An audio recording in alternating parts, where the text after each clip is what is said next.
Dan itu gak realistis. Coklat is coklat. Itu bukan coklat. Amen, saudara. Mari bangun suatu kehidupan yang benar gitu loh. Fondasinya tata yang bagus. Karena apalagi kalau kita hidup di, saya kok bisa ngomong soal ini ya? Saya terusin lah, saya nggak tahu. Karena pressure, tekanan itu ya saudara, tekanan di masyarakat kita itu masih berat. Saya tahu itu. Kalau orang sudah umur sekian itu ditekan karena ayah ibunya berkata, aku setelah ingin menimang cucu. Ya, baik juga sih. Mungkin kalau sudah nggak sabar beli boneka baik. Tapi itu tekanan saudara. Dan orang perlu dibawa dalam pengertian kedewasaan. Saya cerita dengan Pastor Kong minggu yang lalu. Dia senang dengan cerita saya ini. Saya pernah ceritakan kepada Anda. Dia bilang nanti saya akan sampaikan di jemaat saya. Ya, minimal ngoleh-ngolehin City Harvest dengan sebuah cerita. Di Belanda katanya, kalau gadis itu umur 17, 16, sekarang 13. Saya nggak bisa ngerti itu. Zaman saya dulu ya. Orang umur 20 itu masih nggak berani apa-apa. Sekarang belasan sudah nekat-nekat anak sekarang. Belum bisa kerja, masih bawa ompol. Kalau orang sudah umur baru berbelasan, kalau dia cari jodoh, dia bertanya, who is he? Siapa dia? Modelnya kayak siapa? Oh, ini kayak Sidul. Ini kayak Mandra. Ini kayak Jackie Chan. Ini kayak Bruce Lee-nya, Kong Hee. Ini kayak Sri Mulat gitu ya, macam-macam. Jadi modelnya dilihat dari penampilannya. Dia mau kaya, dia mau miskin, dia nggak urusan. Pokoknya, wah ini first class punya ini. Itu yang dilihat itu penampilan aja. Jadi setelah dia mulai gede, sudah menjelang kuliah, mau selesai, dia kan ngerti. Dia sudah selesai sekolahnya, dia harus kerja, kenyataan kehidupan datang. Sudah nggak lihat model orang, saudara. Itu keadilan Tuhan. Makanya semua orang bisa menikah tenang aja. Bukan karena penampilan luar, saudara. Ketika orang makin matang, orang tanya, what is he? Apa sih dia itu? Kerjanya apa?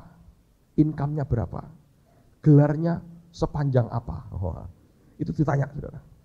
Sudah nggak urusan fisik lagi, urusan kantong yang dilihat. Utangnya banyak apa nggak ada utang? Nah, itu dicek. Lain toh cara ngelihatnya? Lain. Setelah 30 and above, where is he katanya? Di manakah engkau? Cari nabrak-nabrak. Saya berkata nggak benar lah saudara. Itu manusia, itu emosi. Tapi ingat hidup kita itu realistis. Jadi saya minta sekalipun Anda sudah teler kebaktian, tapi rohmu kan makin menyala toh sebetulnya ya saudara ya. Make sure Anda datanglah 3 hari itu. Yang orang tua saya beritahu, Pak, saya mas udah kawin lama Pak, bagus. Supaya kelak engkau didik anakmu dengan lebih baik lagi. Wah, anak saya sudah gede-gede Pak, cucumu kelak perlu nasihat Anda. Amen saudara. Dan itu penting sekali. Nah, apa yang membuat orang sekedar hanya emosi? Saya mau ulang lagi ke Matius 13 tadi ya. Dikatakan, this is the person who hears and instantly respond with enthusiasm. Inilah orang yang mendengar dan seketika itu juga meresponi dengan antusias sekali. Tetapi, there is no soil of character. Tidak punya tanah karakter dalam hidupnya. Dan ini yang perlu dibentuk dalam kehidupan kita. Karakter. Watchman berkata, Allah lebih tertarik dengan pembentukan karaktermu dibandingkan dengan pelayananmu. Sementara kita lebih tertarik jabatan, pelayanan, dan sebagainya dibandingkan pembentukan karakter kita. Tapi saya percaya Tuhan lebih tertarik dengan karakter kita. Amen, saudara. Dia senang dan dia mau pakai kita. Tapi Allah ingin melihat karakter kita dibentuk Tuhan jadi dengan luar biasa. Tadi malam saya berdoa, Roh Kudus berkata jelas kepada saya. Dia berkata, kamu tahu dari mana cara bagaimana aku bentuk karakter anak-anakku? Dia berkata, itu seperti aku membentuk baja. Dipanaskan dulu. Ngerti? Begitu panas, tarik keluar, pukul dengan palu, ditempa. Tuhan berkata, dua hal yang akan membuat orang berkarakter. Yang pertama, hadiratku. Kalau mereka masuk dalam hadirat Allah, hati mereka dilembutkan, seperti baja dipanaskan, mereka akan soft and pliable. Itu yang Tuhan mau, saudara. Coba buka Mazmur pasal yang ke-37. Mazmur 37, mulai ayat yang pertama. Jangan marah karena orang yang berbuat jahat, jangan iri hati kepada orang yang berbuat curang, sebab mereka segera lisut seperti rumput dan layu seperti tumbuh-tumbuhan hijau. Percayalah kepada Tuhan dan lakukanlah yang baik.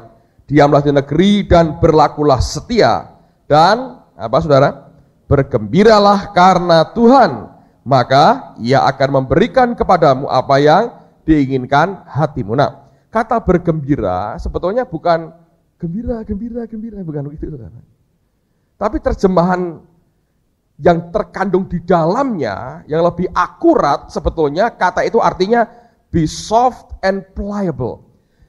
Jadilah engkau lembut dan gampang dibentuk. Pliable, gampang dibentuk. Dan itu yang dikatakan, maka akibatnya Ia akan memberikan kepadamu apa yang diinginkan hatimu. Karena engkau dibentuk seperti yang maunya Tuhan, maka semua kemauanmu akan sama dengan kemauannya Dia.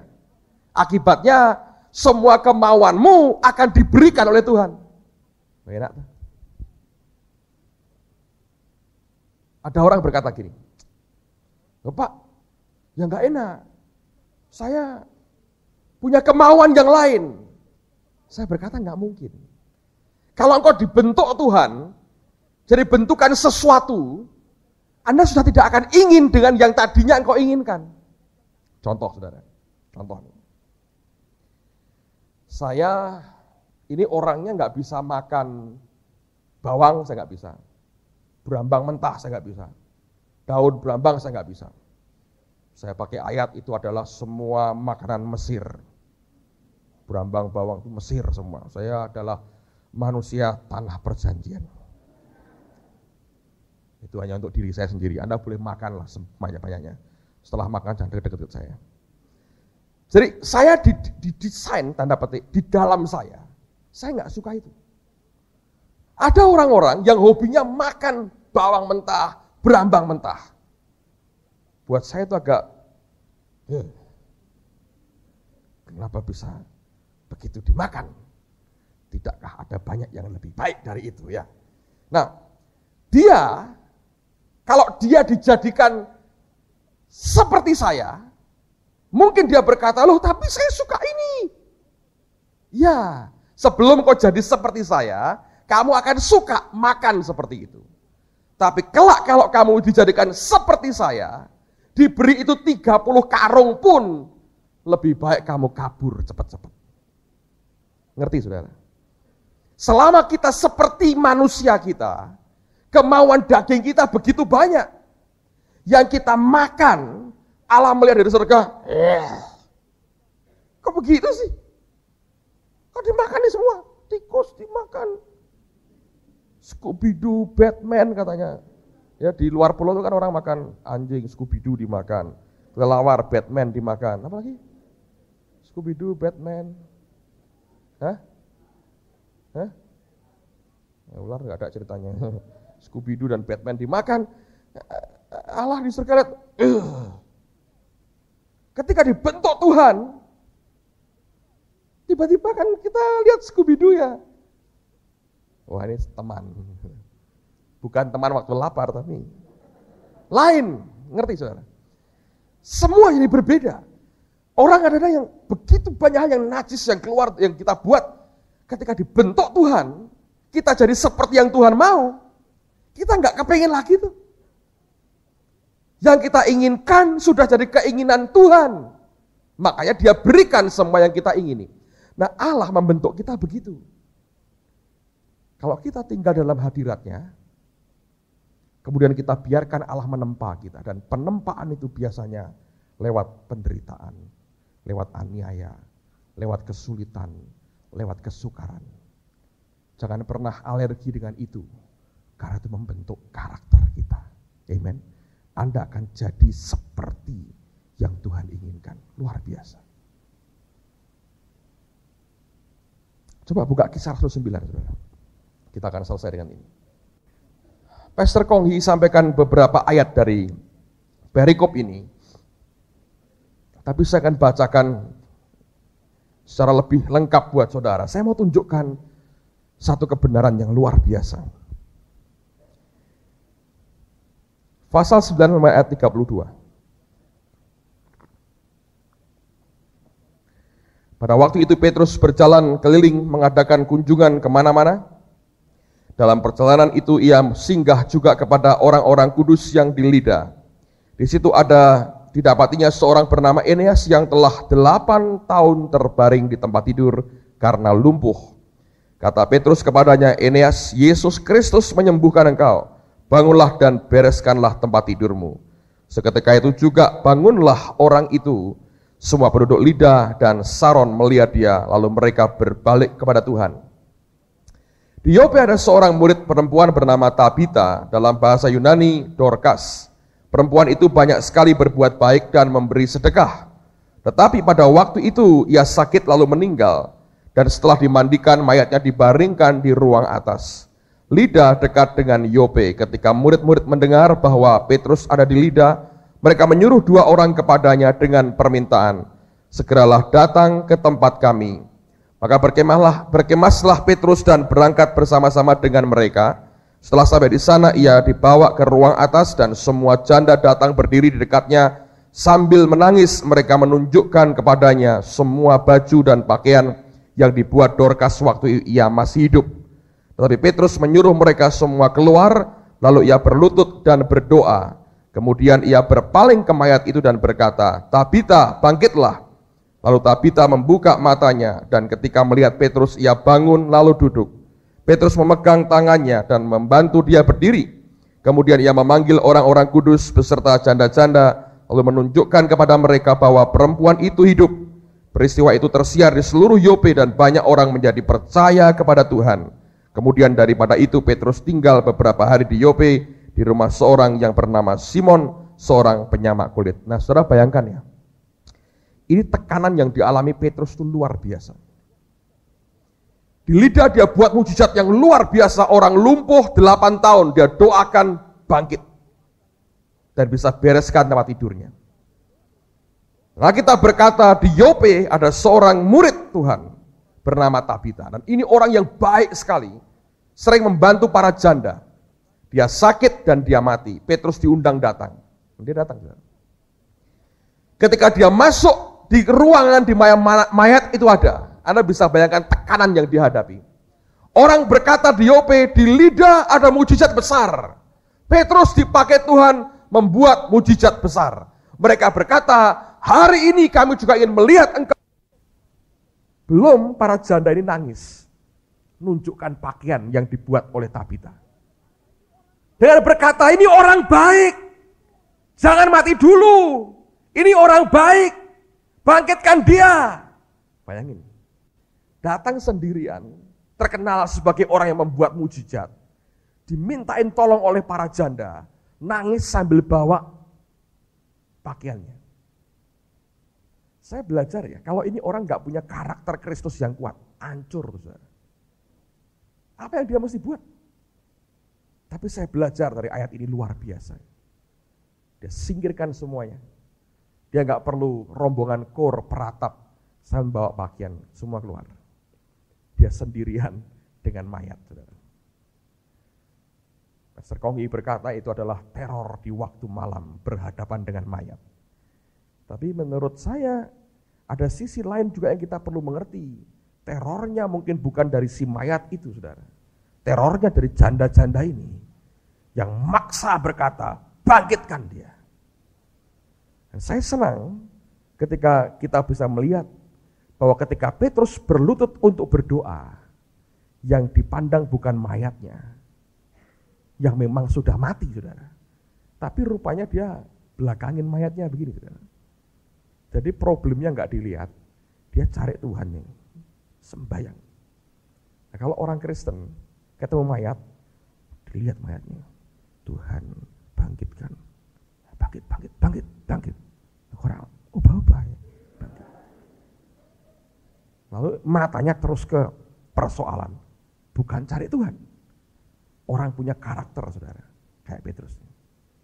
Dia ngerti apa yang dia buat. Oke, ini problemnya, selesaikan dulu. Oke, sini aja ya, jangan pindah-pindah mayat. Ya tidak akan pindah sebelum dia bangkit, saudara. Dia sampai kekuatan Tuhan turun.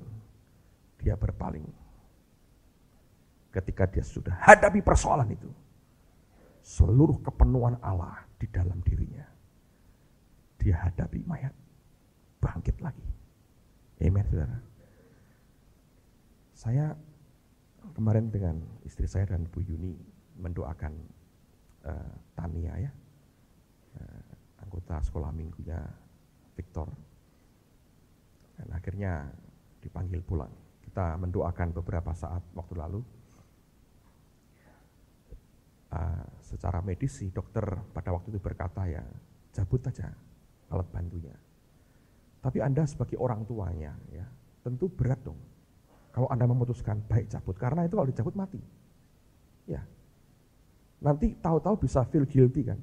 Wah, kamu membunuh anak. Karena beberapa kejadian orang sudah koma kayak begitu bisa bangkit lagi. Nanti kalau ada cerita orang bersaksi begitu, waduh saya dulu koma, tapi Tuhan bangkitkan saya lagi. Kan ini orang tua kan bisa merasa, loh kenapa aku dulu cabut ya? Gimana kalau seandainya semenit kemudian Allah turun dan membangkitkan anak saya? Anda bisa nangkep pergulatannya. 5:30 jadi telepon, dan saya coba secepat mungkin sampai ke rumah sakit. Saya lihat bagus sekali ya, orang tuanya dengan beberapa opa-omanya dengan keluarganya sedang gandeng tangan sembahyang buat anak itu. Saya lihat kesaksian iman yang bagus dari keluarganya. Bagus sembahyang. Tentu ada air mata. Kalau Anda punya anak kondisi begitu, nggak nangis ya, bangetan, saudara. Iya, kita kan manusia, itu robot lagi itu. Terus sembahyang. Saya lihat reaksinya bagus sekali, bagus reaksinya, sembahyang. Orang waktu Pak Samuel Elkana meninggal aja, Pak Yusak nangis, sembahyang dan nangis. Ya itu kan manusia sekali, saudara. Maksud kita nggak bisa nangis, saudara, sembahyang. Tapi saya masuk, saya lihat, wah ini kesaksian iman keluarganya, bagus sekali.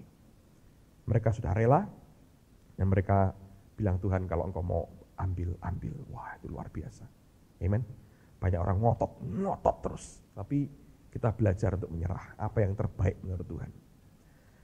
Dan selesai, saudara. Tapi saya melihat satu sisi ya, ini loh saya mau beritahu Anda. Manusia itu hidupnya itu luar biasa. Makanya Anda jangan sia-siakan hidupmu. Hidup kita itu luar biasa. Kalau papahnya datang, itu di kardiak monitornya, itu bisa sampai 90 Pak Bianto. Begitu papahnya pergi, drop 40. Datangi lagi, naik lagi. Ayo, coba Anda jelasin gimana. Saya bilang, ini luar biasa ya, kok begitu ya. Terus akhirnya saya masuk, saya bilang, oke, kita serahkan dalam tangan Tuhan aja. Sembayang, udah, turun. 16, 13, 12. Terus turun, tepat sekali. 0. Lurus ya. Lurus ya. Papanya masuk kan. Baru masuk itu. Gerak lagi. 60. 68. Bayangin, sudah 0. Dokter sudah siap mau masuk, mau dicabut tuh saudara. Gerak lagi. Terus tunggu lagi saudara. Kita sembahyang. Drop lagi. Sampai 0. Dokternya saya berdiri kan di monitor, saya siap lagi. Dokter saya berdiri. Gerak lagi. Sampai 70. Naik. Waduh. Saya sembahyang di luar, saya bilang, Tuhan, apa yang aku mesti buat? Kalau ada Pak Yusak, tak tanya Pak Yusak selesai urusannya. Nggak ada di Temanggung orangnya. Mulai Pak Yusak yang dia bilang. Yang ada cuma saya. Dia bilang, Tuhan, aku mesti buat apa ini? Terus Roh Kudus bicara sama istri saya, sama Bu Yuni, apa yang harus dibuat. Mereka berdua masuk, sembahyang di PCI, saudara.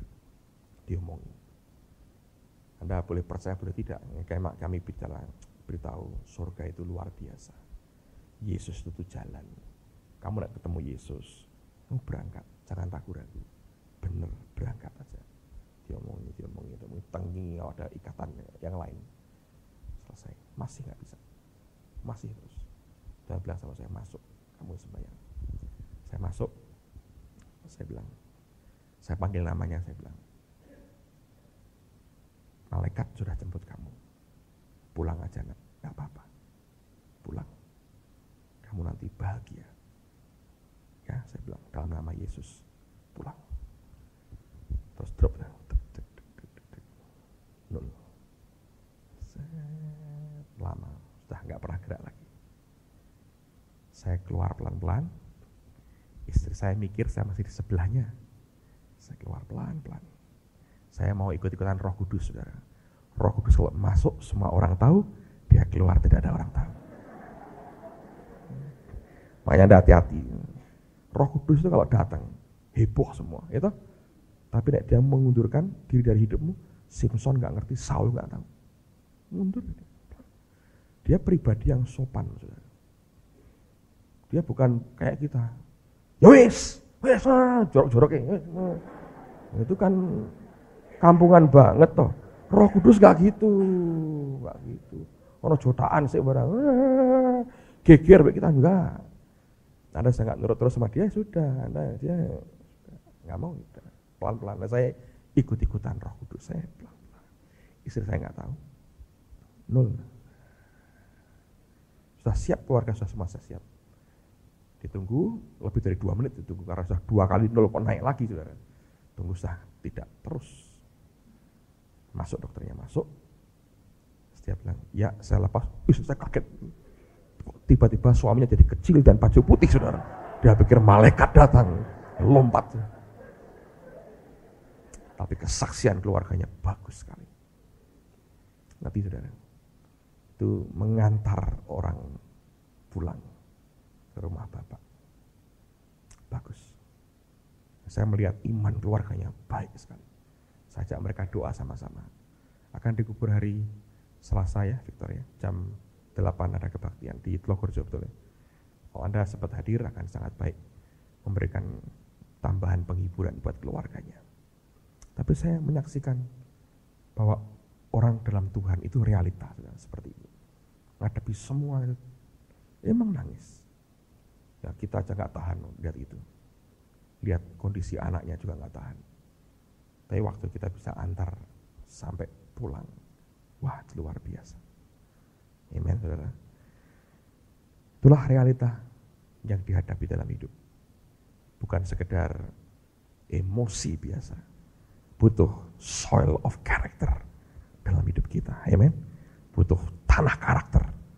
Dan Anda dan saya harus mempersilahkan Tuhan membentuk hidup kita seperti yang Dia mau. Amin. Kita berdiri sama-sama.